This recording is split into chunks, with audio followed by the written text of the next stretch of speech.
Sir, स्वागत है channel पर आपका। आजकल एक बयान बड़ा ही वायरल हो रहा है। विवेक बिंद्रा जी ने ये कहा है कि शूद्र को कभी भी लीडर नहीं बनाना चाहिए।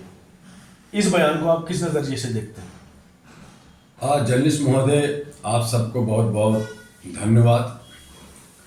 विवेक बिंद्रा जी एक बिजनेस एंटरप्रेन्योर्स का डेवलपर हैं। वो काफ़ी अच्छे सलाह देते हैं लोगों को। राजनीतिक में बात करना, राजनीतिक का क्षेत्र ही एक अलग क्षेत्र है। जिस तरह से ये जात पात की या जो सनातन की बात करते हैं, मनोवादी की बात करते हैं लोग, भारत कहीं न कहीं भटका हुआ है। हमारा बहुसंख्यक समाज, जिनके पास न धन है न ज्ञान है, और अगर ज्ञान है तो धन नहीं है, धन है तो ज्ञान नहीं है, इस तरह से ये भटके हुए हैं। और कहीं न कहीं जो चंद लोग, जो मनोवादी लोग हैं, जिनके पास ज्ञान भी है, जिनके पास धन भी है, वो एन केन पेनकान तरीके से हमारे बीच में फूट डालो और शासन करो की नीति से चलते रहते हैं। ऐसे सूरत में विवेक जी बात करते हैं तो उनकी भी बात को थोड़ा सा आप गंभीरता से लीजिए या हल्के से लीजिए। उसमें एक सार निकलता है। सार ये है कि महाभारत में कहा गया कि कर्म किए जा फल की इच्छा मत कर रहे इंसान, जैसा कर्म करेगा वैसा फल देगा भगवान। तो वहाँ पे कृष्ण जो है वो ग्वाला थे।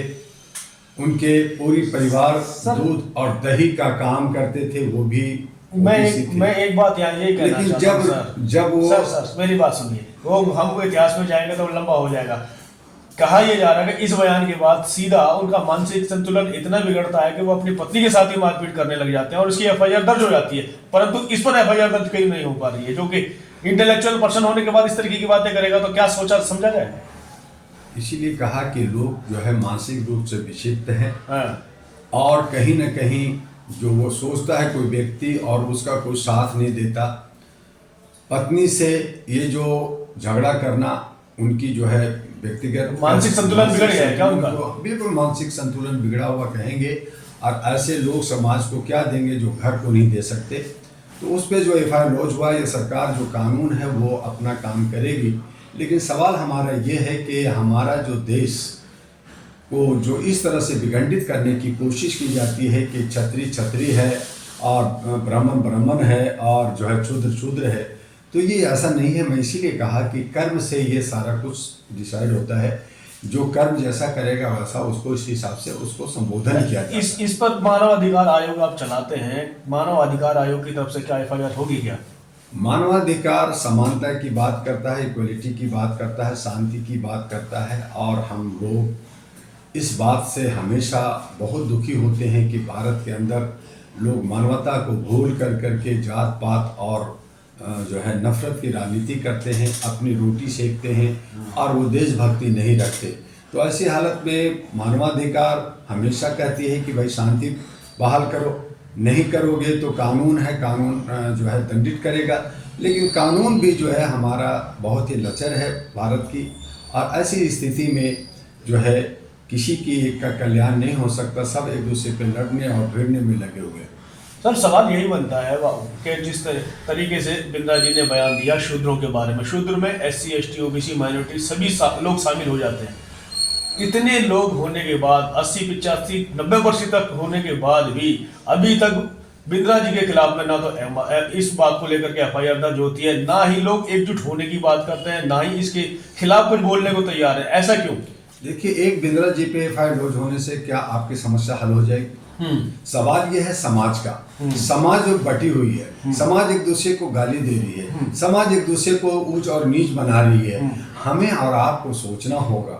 अगर आप सत्ता चाहते हैं, अगर आप चाहते हैं कि देश में अमन और शांति हो, अगर आप चाहते हैं एकता हो, तो आप एकता दिखाइए ना। आप बटे हुए क्यों हैं? और बटे हुए रहने से कौन बटा हुआ है? आपके बीच में आपके भाई, आपके बंधु, आपके जो लीडर बनते हैं वो आपको बांटे हुए, आप बिक जाते हैं। आप जो है लोगों के कहाने पे चले जाते हैं। जो 2-4% लोग हैं वो चतुराई से आपको जो है फुसला देते हैं, आप उस तरफ चले जाते हैं। क्या किसी ने, चाहे ओपोजिशन बहुजन हो चाहे बहुजन हो, जो मुख्य मुद्दा को कभी उठाया क्या? आज वो कह रहे हैं कि ईवीएम मशीन में गलती होती है, लेकिन किसी ने बहुजन ने कहा कि 19 लाख ईवीएम मशीन कहाँ गायब है, उसकी खोज हो? किसी ने बहुजन ने कहा कि मैं मंदिर में जाऊंगा नहीं, पूजा ही नहीं करूंगा, राम मंदिर का जो है प्राण प्रतिष्ठा हो रहा है, मैं वहां पे कलश और वहां पे उनकी दीपक में जाऊंगा नहीं। किसी ने पूछा, किसी ने कहा कि वहां जो है करोड़ों जो है कई हजार जो है टन मन जो है वहां पे घी का जो जलाया जाएगा और जमा हुआ वो कहाँ से आया, किसके पैसे खर्च हो रहे? जो बड़े बड़े लीडर जा करके और सारे लीडर कह रहे हैं कि मैं राम मंदिर के जो है प्राण प्रतिष्ठा में शामिल होऊंगा, तो आप वोट की राजनीति खाली कर रहे हैं, आप समाज की राजनीति कहाँ कर रहे हैं? समाज को अगर राजनीति करनी थी तो कहते ना कि मैं इसका बायकॉट करता हूं, मैं जाऊंगा नहीं, कर लेते पूजा, जो ब्राह्मण थे वही कर लेते, बाकी क्यों जा रहे? क्यों? क्योंकि मालूम है कि सब जाएंगे, वो एक आस्था है, आस्था में डूबे हुए हैं। आप जो है अज्ञानी हैं, आपके पास पैसा है जो आपने ब्राह्मणवाद को, आप मनुवाद को खिलाना चाहते, खिलाइए। तो आपने गलती की है ना, पाँव आप काट रहे हैं, गलती आप कर रहे हैं, आप दोषा दे रहे हैं कि हमें कुछ नहीं मिल रहा। अरे मिलेगा कैसे? कैसे मिलेगा? आप बहुजन बनते हैं, आपको 200 300 500 रुपए में आप बिक जाते हैं, आप जो है वोट के दिन में 500 में बिक जाते हैं, आप चिकन में बिक जाते हैं और आप कहते हैं कि मेरा अधिकार नहीं मिला। तो वो जो लोग चतुर हैं वो देख रहे हैं और आपका जो है खेल को समझते हैं और इसीलिए आपको खरीदते हैं। तो आपकी गलती है, उनकी गलती है, इसलिए मैं अब किसी को गलती नहीं दूंगा। मैं कहूंगा कि बीजेपी या आदरणीय माननीय मोदी जी बहुत चालाकी से आपको तोड़ करके और सत्ता में बन रहे हैं, और अगर आपका यही नीति रहा, आप इसी तरह से टूटे रहेंगे तो फिर से सरकार बनाएगी और आप डुगडुगी बजाते रहिए, आप घंटा बजाते रहिए। बहुजन नेता जो है, बहुजन पार्टियां जो भी हैं, वो अपने अपने अहम में क्यों जी रही है? क्यों वो एकजुट नहीं होना चाहती? क्या लगता है आपको? ये अज्ञानता की वजह से है। हमारे जो लीडर हैं वो जो है बिक जाते हैं, या वो सोचते हैं कि मैं जो है चूंकि मैं भी फॉरवर्ड हो गया, मैं भी ब्राह्मण बन गया, मैं भी मनोवादी हो जाऊं, मैं भी सत्ता ले लूं, बाकी जाए भाड़ में। तो उनको देश भक्ति नहीं है, उनको समाज से भक्ति नहीं है, उनको अपने से व्यक्तिगत भक्ति है, और व्यक्तिगत जो भक्ति करता है वो जो है राष्ट्र का नहीं होता। 2024 में भी उपचुनाव होने वाले हैं, नजदीकी हैं। बहुजन समाज अपने आप को अभी भी जिन्होंने अपना नेता माना, अपना सर्वोपरि सब कुछ माना, वो जब ठगता हुआ नजर अपने आप को महसूस करता है, तो आखिर वो जनता किस ओर जाए? क्योंकि सारे नेता एक जैसे हैं। देखिए जर्नलिस्ट महोदय, आज सकारात्मक विकल्प की जरूरत है। आज ऐसे व्यक्ति की जरूरत है जो देशभक्ति में ओतप्रोत हो। आज ऐसे व्यक्ति की जरूरत है जो समाज को जोड़ सके, समानता इक्वलिटी ला जा सके।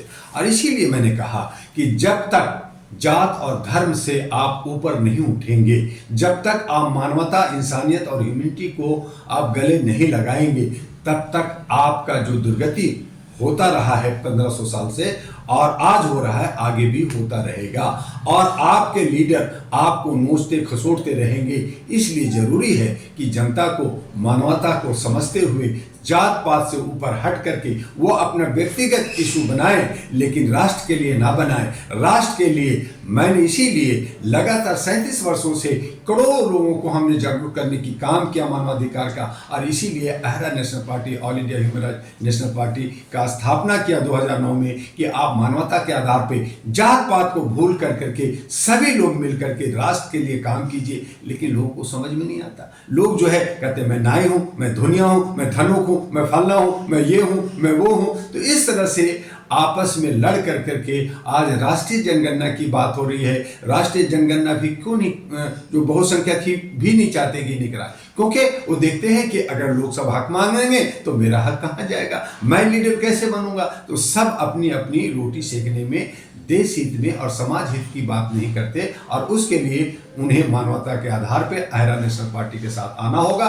जिस दिन अहरा नेशनल पार्टी के साथ आ जाएंगे, एनपी के साथ आ जाएंगे, मैं पूर्ण विश्वास देता हूं कि देश के अंदर शांति और खुशहाली होगी, एकता होगी और सभी समुदाय को बराबर का हिस्सेदारी मिलेगा। क्या आपको लगता है जिस तरीके से आपने आह्वान किया है कि जितने भी बहुजन के नेता हैं वो आपके साथ संपर्क करें और एक छत के नीचे आए, ऐसा हो पाएगा? मुमकिन लगता है क्या आपको? नहीं होगा तो जैसे बर्बादी होता रहा। इसीलिए मैंने कहा कि दुआ का दुआ ले लो, इंजेक्शन ले लो, कुछ सलाह ले लो। हमने हमेशा हर पार्टियों को, जो सेकुलर अपने को कहते हैं, जो बहुजन की बात करते हैं, मैं लगातार लोगों के टच में रहता हूँ, लगातार उनके कार्यक्रमों में मैं जाता हूँ, समझाने की कोशिश करता हूँ, लेकिन उनकी अहम ईगो इतना हाई है कि वो जो है अपने आप को बहुत बड़ा लीडर समझते हैं या अपने आप को बहुत बड़ा विश्व का गुरु समझते हैं, और यही वजह है कि वो पतन की ओर जा रहे हैं। उन्हें ज़रूरत है दुआ का दुआ लेने का। जिस दिन दुआ का दुआ ले लेंगे, मैं समझता हूँ कि उनकी बीमारी खत्म हो जाएगी। धन्यवाद।